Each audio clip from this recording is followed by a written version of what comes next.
جب کبھی گزری ہوئی زندگی پر غور کرتا ہوں تو واقعات کی ایک فلم سی ذہن کے پردے پر چلنے لگتی ہے۔ ایسے ہی لمحات میں مجھے ایک واقعہ یاد آ گیا تھا اور یہ واقعہ میرے دل میں کانٹے کی طرح چبھنے لگا۔ یہ ایک راز تھا جسے میں نے عرصہ 3 سال اور 7-8 مہینوں سے اپنے دل کے ایک کونے میں دبا رکھا ہوا تھا۔ اب اگر میں یہ راز فاش کر بھی دوں تو کچھ نہیں ہوگا۔ یہ جس کا راز تھا وہ فوت ہو گیا ہے۔ 3 سال گزر گئے ہیں، وہ اپنے خاندان کا آخری فرد تھا۔ دوسرا خاندان جس کے ساتھ اس راز کا تعلق تھا وہ بھی سمجھو ختم ہی ہو گیا۔ یہ بہت پرانا واقعہ ہے۔ ہم اس وقت نوجوان ہوا کرتے تھے۔ آج اپنی اولاد کی اولاد نوجوانی کو پہنچ رہی ہے۔ میں یہ کہانی اپنی نوجوانی سے شروع نہیں کروں گا بلکہ بڑھاپے سے شروع کروں گا، آج سے 3 سال اور 7-8 مہینے پہلے سے۔ اس کی وجہ یہ ہے کہ یہ راز اب کھلا ہے۔ کبھی کبھار اپنے گاؤں جایا کرتا ہوں، کبھی کسی کی وفات اور پھر 40ویں پر، اور کبھی کسی کی شادی اور پھر ولیمے پر۔ باپ بوڑھا ہو جائے تو اس کا گھر میں یہی استعمال رہ جاتا ہے کہ برادری میں کہیں غمی شادی ہو تو 100 روپے کا ایک نوٹ دے کر اسے بھیج دیا جاتا ہے کہ یہ وہاں دے دینا۔ ہمارے دور پار کے ایک رشتہ دار کے بچے کا ختنہ تھا۔ اس نے 5 بیٹیوں کے بعد یہ بیٹا دیا تھا، اس لیے اس کی وہ بیٹے کی شادی ہی جیسی خوشیاں منا رہے تھے۔ ختنے پر انہوں نے بارات جتنے لوگ اکٹھے کر لیے تھے۔ میں راولپنڈی سے گیا اور اس تقریب میں شمولیت کی۔ میں نے 2 دن اپنے گاؤں میں گزارے۔ اگلی صبح قبرستان چلا گیا، اپنے بزرگوں کی قبروں اور پھر اپنے دوستوں کی قبروں پر فاتحہ پڑھی۔ ہر قبر پر کوئی نہ کوئی پرانی بات یاد آئی جس کا تعلق مرحوم کے ساتھ تھا۔ ہمارے گاؤں کے قبرستان کے ساتھ ایک وسیع نشیب ہے۔ بارشوں کے موسم میں قبرستان کا پانی اس نشیب میں جمع ہو جاتا ہے اور یہ جوہڑ بن جاتا ہے۔ اسے آپ چھپڑ بھی کہہ سکتے ہیں، تالاب کہہ سکتے ہیں۔ اس کے کنارے پر بڑ کا بہت ہی پرانا درخت ہے۔ اس کے کنارے قبرستان کی طرف 10 سے 15 فٹ تک اونچے ہیں۔ ایک طرف تو یہ دیوار کی طرح سیدھے ہیں اور 2 طرف ڈھلانی ہیں۔ بارش برستی ہے تو ان کناروں کے اوپر سے سیلاب کی طرح پانی آتا ہے، اور کنارے جو چٹانی یا پتھریلے نہیں بلکہ مٹی کے ہیں، پانی کے ساتھ بہتے رہتے ہیں۔ میری جوانی کے وقت میں یہ نشیب اتنا زیادہ لمبا چوڑا نہیں تھا جتنا اب ہو گیا ہے۔ آدھی صدی کی بارشوں نے اس کے کنارے کو بہا بہا کر اسے بہت وسیع و عریض کر دیا ہے۔ اس نے ان قبروں کے مردوں کو بھی ننگا کر دیا ہے جو اس کے دیوار جیسے کنارے سے ہٹ کر تھیں۔ کنارے کے وسط میں ہڈیوں کے سالم ڈھانچے پھنسے ہوئے ہیں۔ کچھ عرصے بعد یہ ڈھانچے بھی ہڈی ہڈی ہو کر بہہ جائیں گے۔ میں قبرستان میں ٹہلتا ٹہلتا اس نشیب تک چلا گیا۔ اس کے درمیان میں تھوڑا سا پانی تھا اور اس کے ارد گرد خشکی تھی۔ میں اس میں اتر گیا اور دیوار جیسے کنارے کے وسط میں لیٹے ہوئے ڈھانچوں کو قریب سے دیکھنے لگا۔ یہ 5 تھے اور یہ ہر قبر کی لحد تھی۔ مجھ پر ایسی کیفیت طاری ہو گئی جس میں اداسی تھی اور عبرت بھی۔ دل پر بوجھ سا آن پڑا۔ کچھ اس قسم کے خیالات آئے کہ یہ زندہ تھے تو سمجھتے تھے کہ ہمیشہ زندہ رہیں گے۔ ہم سب اسی خوش فہمی میں مبتلا رہتے ہیں کہ جو کچھ ہے یہی زندگی ہے اور موت دوسروں کے لیے ہے، ہمارے لیے نہیں۔ ہم اکثر اکڑ کر چلتے ہیں، اپنے دل کو خوش کرنے کے جتن کرتے ہیں، اپنے اوپر برتری کا احساس طاری کر لیتے ہیں اور کہتے ہیں کہ ہم جیسا کوئی دوسرا ہے ہی نہیں۔ ہمیں یہ سوچ آتی ہی نہیں کہ مرنا بادشاہ کو بھی ہے اور غلام کو بھی، اور جب بارش اور طوفان ان کی قبروں کو بہا لے جائیں گے اور ان کے ڈھانچے ننگے ہو جائیں گے تو دیکھنے والوں کو پتہ ہی نہیں چلے گا کہ ان میں ہڈیوں کا ایک ڈھانچہ بادشاہ کا ہے اور دوسرا غلام کا۔ دونوں کی کھوپڑیوں میں ایک جیسی مٹی بھری ہوئی ہوگی، ہڈیاں بھی ایک جیسی ہوں گی۔ قبر میں جا کر شاہ و گدا کی پہچان ختم ہو جاتی ہے۔ السلام علیکم۔ میری پیٹھ پیچھے سے آواز آئی، تم ہو سابو؟ میں اس بڑھاپے میں جتنی تیزی سے پیچھے کو گھوم سکتا تھا گھوما، اور اس سے پہلے کہ میں یہ دیکھتا کہ یہ کون ہے، یہ شخص میرے ساتھ بغل گیر ہو گیا اور اس نے مجھے اپنے بازوؤں میں بہت ہی زور سے دبایا۔ میں نے صرف یہ محسوس کیا کہ اس شخص کی داڑھی ہے اور داڑھی بھی خاصی لمبی۔ وہ تو میرے ساتھ چپک گیا تھا۔ الگ ہوا تو میں نے دیکھا وہ میرے بچپن کا دوست رحیمہ تھا، عبد الرحیم۔ اس کی داڑھی کا ایک بھی بال کالا نہیں رہ گیا تھا۔ بڑھاپے نے اس کی آنکھیں بھی سفید کر دی تھیں۔ مجھے ابھی ابھی پتہ چلا ہے کہ تم آئے ہو۔ اس نے کہا، کسی نے بتایا کہ تم ادھر آئے ہو، سارا قبرستان پھر آیا ہوں۔ مایوس ہو کر میں واپس جا رہا تھا تو تم پر نظر پڑ گئی۔ اپنے پرانے یاروں کو دیکھ رہے ہو؟ ہاں رحیمے، میں نے کہا، دیکھ رہا ہوں، یہ ساری قبریں بہہ گئی ہیں، یہ ہڈیاں بھی بہہ جائیں گی۔ رحیمے یار، میں یاد کرنے کی کوشش کر رہا ہوں کہ یہ کون تھے۔ اس کنارے کے اوپر ذرا فاصلے پر 2-3 قبریں ہماری ہوش میں بنی تھیں۔ نہ یاد کرو سابو، رحیمے نے کہا، ان میں سے ایک تو مجھے اچھی طرح یاد ہے۔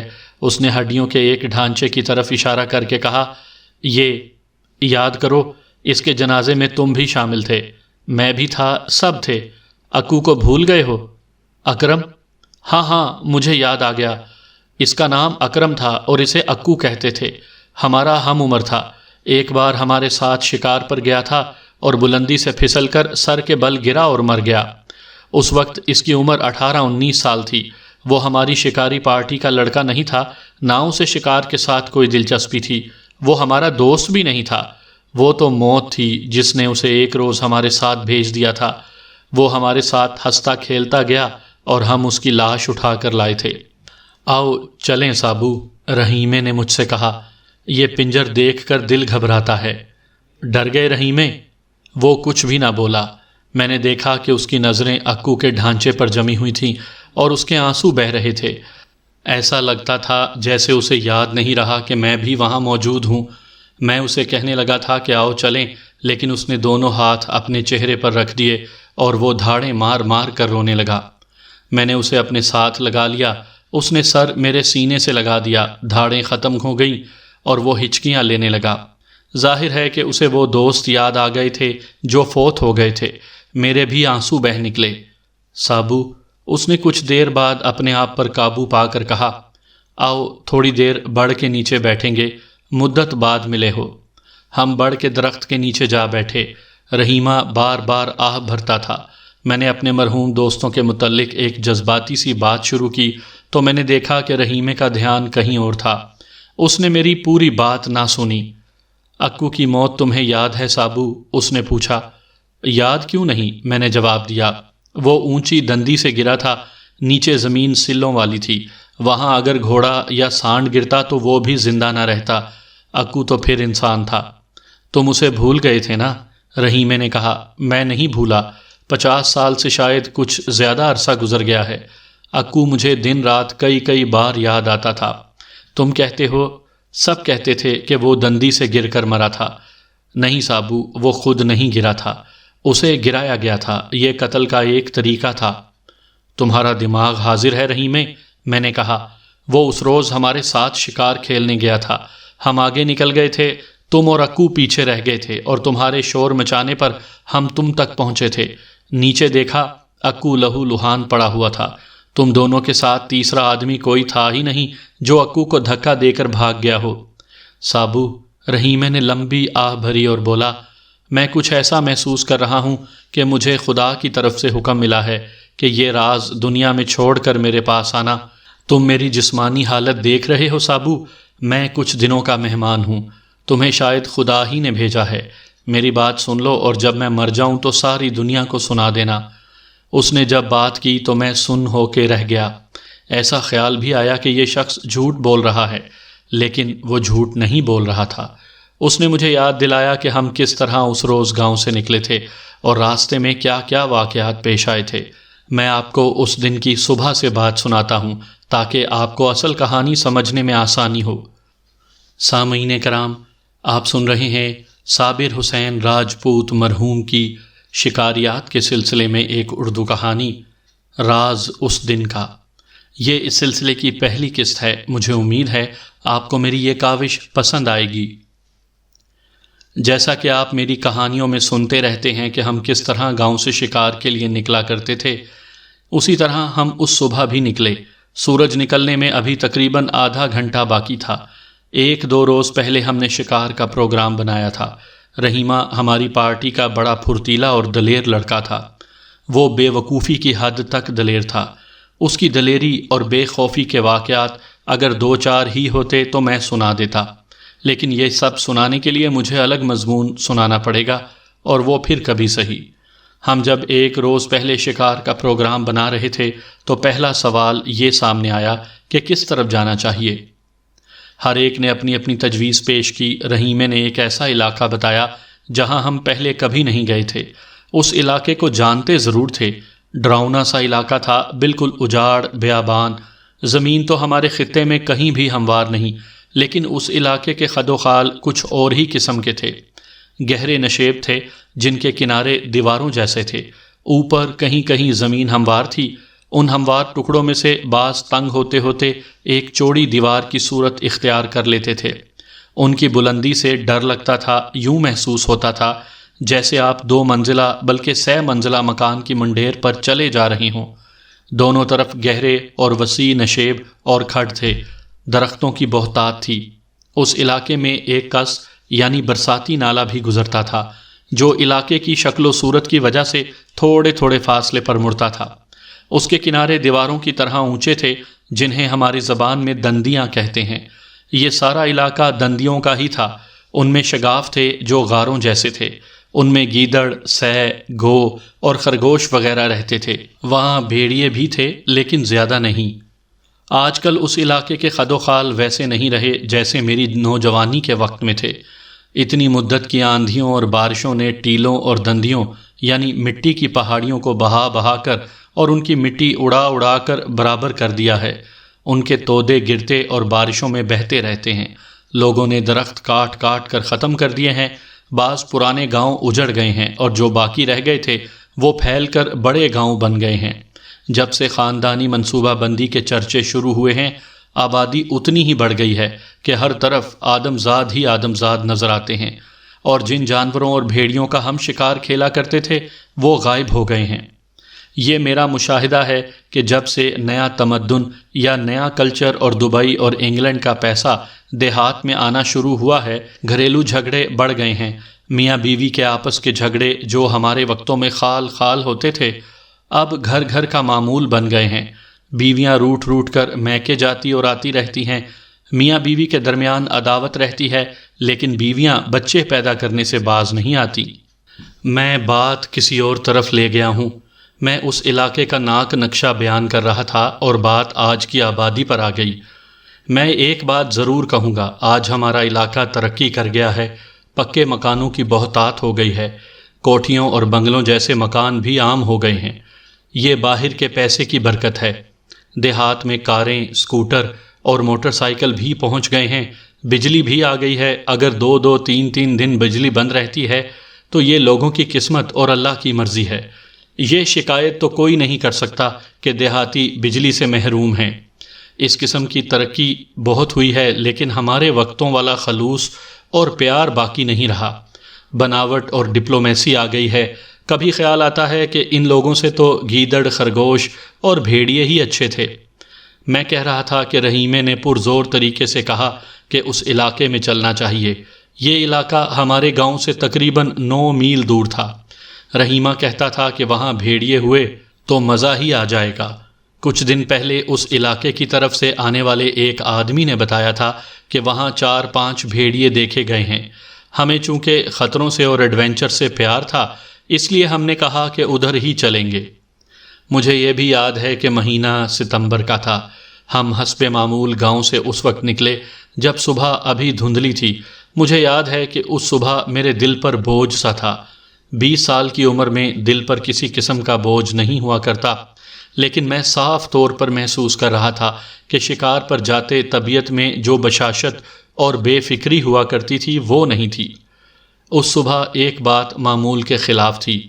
میں جب بھی شکار پر جایا کرتا تھا تو ماں مجھے کوسنوں اور بڑی دلچسپ گالیوں سے رخصت کیا کرتی تھی، اور جب وہ میرے ہونٹوں پر مسکراہٹ دیکھتی تو گالیوں کی رفتار تیز اور اپنی والیوم اونچی کر دیا کرتی تھی۔ والد صاحب بڑی مشکل سے ہنسی پر ضبط کرتے تھے۔ کبھی ان کی ہنسی نکل جاتی تو توپ کا منہ ان کی طرف ہو جاتا تھا، مگر اس صبح میری والدہ بالکل ہی خاموش رہیں، میری طرف دیکھا ہی نہیں۔ اس کے چہرے پر عجیب سی سنجیدگی تھی۔ اس نے ساتھ لے جانے کے لیے 2 پراٹھے اور انڈے پکا کر دسترخوان میں باندھ دیے تھے۔ اس نے صرف اتنی بات کی، پراٹھے رسوئی میں بندھے پڑے ہیں۔ میں نے پہلی بار محسوس کیا کہ آج ماں ناراض ہے۔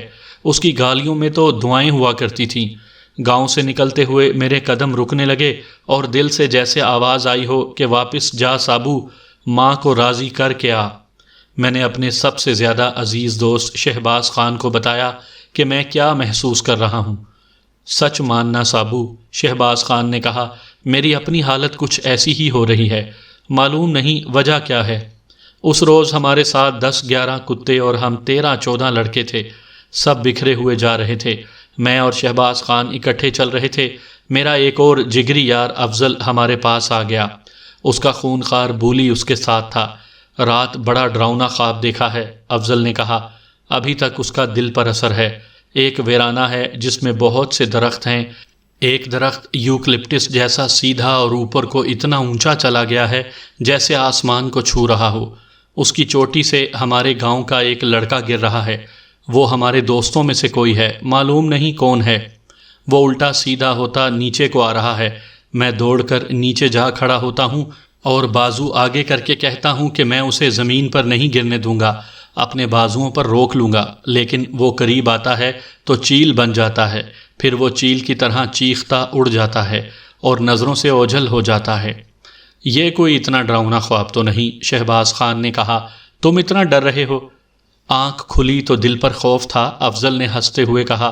خوف دراصل یہ تھا کہ وہ لڑکا ہمارے دوستوں میں سے تھا۔ ہم نے افضل کا یہ خواب اور خوف ہنسی مذاق میں اڑا دیا، لیکن صاف پتہ چلتا تھا کہ ہمارے ہنسی مذاق میں کچھ ملاوٹ ہے۔ اتنے میں میری نظر رحیمے پر پڑی تو مجھے یہ دیکھ کر بہت کوفت ہوئی کہ اس کے ساتھ اکو تھا، جس کا پورا نام اکرم تھا۔ آدھی صدی بعد بڑ کے نیچے بیٹھے ہوئے مجھے اس کا ہڈیوں کا پنجر دکھائی دے رہا تھا۔ یہ کنجر اکو کس طرح ساتھ آ گیا ہے؟ میں نے شہباز اور افضل سے پوچھا۔ میرا خیال ہے رحیمہ اسے ساتھ لایا ہے، شہباز یا افضل نے کہا۔ اچھا نہیں لگتا، ورنہ میں اسے کہہ دوں کہ اکو یار تم گھر چلے جاؤ، ہمارا تمہارا کوئی جوڑ نہیں، کوئی ساتھ نہیں۔ اگر رحیمہ اسے ساتھ لایا ہے تو میں رحیمے کو جوتے ماروں گا، میں نے کہا۔ اکو ہماری محفل کا لڑکا نہیں تھا، اس کی ذہنیت اور فطرت ہم سب سے مختلف تھی، بلکہ ہم سے بالکل الٹ تھی۔ وہ اوچھا اور چھچھورا تھا۔ اس وقت اس کی عمر 18 سال کے لگ بھگ تھی، میری اور رحیمے کی عمر 20 سال ہو گئی تھی۔ اکو صوبے دار میجر کا بیٹا تھا۔ ایک تو ان کی اپنی زمین بہت تھی اور نہری علاقے میں کچھ مربے انگریزوں نے دے دیے تھے۔ آج کل کے صوبے دار اور صوبے دار میجر تعلیم یافتہ اور تہذیب یافتہ لوگ ہوتے ہیں۔ انگریزوں کے وقتوں میں صوبے دار وغیرہ ان پڑھ ہوتے تھے یا پھر 2-3 جماعتیں پڑھے ہوئے ہوتے تھے۔ افسری ان کے دماغ خراب کر دیتی تھی اور وہ اپنے آپ کو تعلیم یافتہ لوگوں سے بھی برتر سمجھتے تھے۔ گاؤں میں آ کر وہ حاکموں جیسی اوچھی اور مضحکہ خیز حرکتیں کیا کرتے تھے۔ ان کی دیکھا دیکھی ان کے بیٹے بھی اپنے آپ کو ہر کسی کا حاکم بنا لیتے اور انتہائی بدتمیز ہو جاتے تھے۔ اکو ایسے ہی ایک صوبے دار میجر کا بیٹا تھا۔ اس میں شائستگی نام کو نہیں تھی، بڑوں کا ادب لحاظ اس کی نظروں میں تھا ہی نہیں۔ اس کی سب سے زیادہ بری عادت یہ تھی کہ گاؤں کی جوان لڑکیوں کو گھورتا رہتا تھا۔ اس کے متعلق سنا کرتے تھے کہ نہری علاقے میں اپنے مربوں پر کبھی کبھار جاتا تھا تو 1.5 مہینہ وہیں گزارتا تھا اور مزاروں کی لڑکیوں کے ساتھ جھک مارتا تھا۔ ہمارے گاؤں میں اس قسم کی حرکات پر بڑی سخت پابندی تھی اور ڈسپلن تھا۔ بڑے چھوٹوں پر نظر رکھتے تھے۔ کسی کا باپ کسی اور کے بیٹے کو کسی غلط حرکت پر 2-3 تھپڑ مار سکتا تھا۔ اصل بات یہ تھی کہ گاؤں کی عورت کو ہر شخص اپنے گاؤں کی عزت سمجھتا تھا۔ کچھ ایسی ہی وجوہات تھیں کہ مرد ذہنی اور جسمانی طور پر صحت مند رہتے تھے۔ کہانی تو میں کوئی اور سنا رہا ہوں، لیکن ایک بات ذرا واضح کر دوں، میں اکثر کہا کرتا ہوں کہ ہمارے وقتوں کے نوجوانوں کے اخلاق اور کردار صاف ستھرے تھے۔ اس کا یہ مطلب نہیں کہ ہم نے داڑیاں رکھی ہوئی تھیں اور ہم ہاتھوں میں تسبیح لیے پھرتے تھے، اور جب اذان ہوتی تھی تو ہم کام کاج چھوڑ کر مسجد کو دوڑ پڑتے تھے۔ ہماری نوجوانی کا زمانہ خلافت راشدہ کا زمانہ نہیں تھا کہ ذرا سی بھی کوئی غلط حرکت نہیں ہوتی تھی، ایسا ہرگز نہیں تھا، لیکن یہ ضلالت اور گھٹیا پن نہیں تھا جو آج دیکھنے میں آ رہا ہے۔ ہماری نوجوانی میں بھی عشق و محبت ہوتی تھی، لیکن فلمی نہیں یا آج کی طرح فیشن کے طور پر نہیں۔ آج کل تو لڑکا الگ اور لڑکی الگ عشق و محبت کے 3-3 4-4 ڈرامے کھیلتے ہیں اور شادیاں کہیں اور ہوتی ہیں۔ بعض لڑکے اور لڑکیاں شادی کے بعد عشق بازی کی ہابی جاری رکھتے ہیں۔ ہمارے وقتوں میں جو محبت ہوتی تھی وہ پاک ہوتی تھی، کیونکہ وہ روح کی گہرائیوں میں اتری ہوئی ہوتی تھی، ایک بار ہو گئی تو اس میں کوئی تبدیلی نہیں آتی تھی۔ لیکن یہ ہابی نہیں تھی، اس پر جانیں قربان کر دی جاتی تھی۔ منہ بولے بہن بھائی اکثر ملتے تھے، مختصر یہ کہ اس وقت ذہنوں پر جنسیت کا غلبہ نہیں ہوتا تھا، ذاتی اور خاندانی وقار اور خودداری کا خیال رکھا جاتا تھا، سوچوں اور خیالوں کے زاویے کچھ اور تھے۔ یہ واردات جو میں سنا رہا ہوں، اس سے آج کل کے نوجوانوں پر واضح ہو جائے گا کہ اس وقت کے نوجوانوں کا کردار کیا تھا۔ میں اکو کی بات کر رہا تھا کہ وہ آج کل کے نوجوانوں جیسا تھا، اسے شکار کے ساتھ یا کسی اور کھیل کے ساتھ کوئی دلچسپی نہیں تھی، اس کی دلچسپی اپنی ذات کے ساتھ اور گاؤں کی لڑکیوں کے ساتھ تھی۔ اپنے آپ کو وہ حسین و جمیل شہزادہ سمجھتا تھا جس پر پریاں بھی عاشق ہوتی تھیں، لیکن گاؤں کی لڑکیاں اس کی ہنسی اڑایا کرتی تھیں۔ اس واردات سے 1 سال پہلے میں نے اپنے 3-4 دوستوں کے ساتھ اکو کو راہ راست پر لانے کی کوشش کی تھی۔